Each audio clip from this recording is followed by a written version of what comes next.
My dear sisters and brothers, there is a zoo in Mexico which I visited a few years ago, and it has one exhibit which is labelled the most dangerous animal on the planet. As you look into the enclosure to see that animal, you see yourself. For what's in the enclosure is a mirror, and the most dangerous animal is humanity. Human beings are a danger to the world and to themselves. When we lock the door of our house at night, we do so to protect ourselves from our fellow human beings. When our country stockpiles its arms and builds up its military defences, it does so to protect itself from our fellow human beings. We all long for peace. We have a deep desire for peace, yet peace is shattered by our fellow human beings. Each year, we start the new year with a prayer for peace.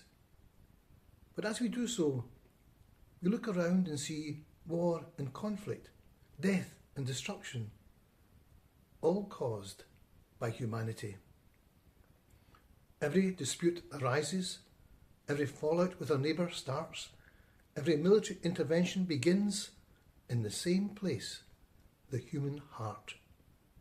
Because in our heart there is anger, bitterness, greed, envy, pride, fear.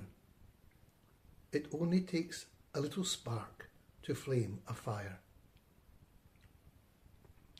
The more at risk we feel, the more we take action to protect ourselves, with better locks on our door or more weapons for our army. Better locks on our door may help keep out the thief, but more arms for our army just tends to encourage our potential enemy to do the same and increase their weapons, and we end up no safer than we were before. So our prayer for peace is not just that armies will stop fighting, that acts of terrorism and warfare will cease, that countries will live in harmony with one another. Our prayer is for every human heart, our own included, to be purified of all that is within it that leads to conflict. We pray for disagreements to be settled without resorting to violence, for human life to be valued as precious, and for the taking of human life to never be seen as a means to resolve human disputes.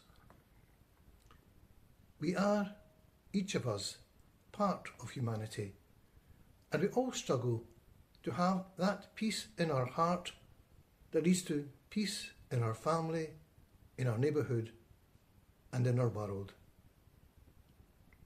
We pray for peace, since only with God's help can we overcome the human weakness that makes humanity a danger to the world and a danger to ourselves. May God answer our prayer and fulfill the longings of our heart for peace.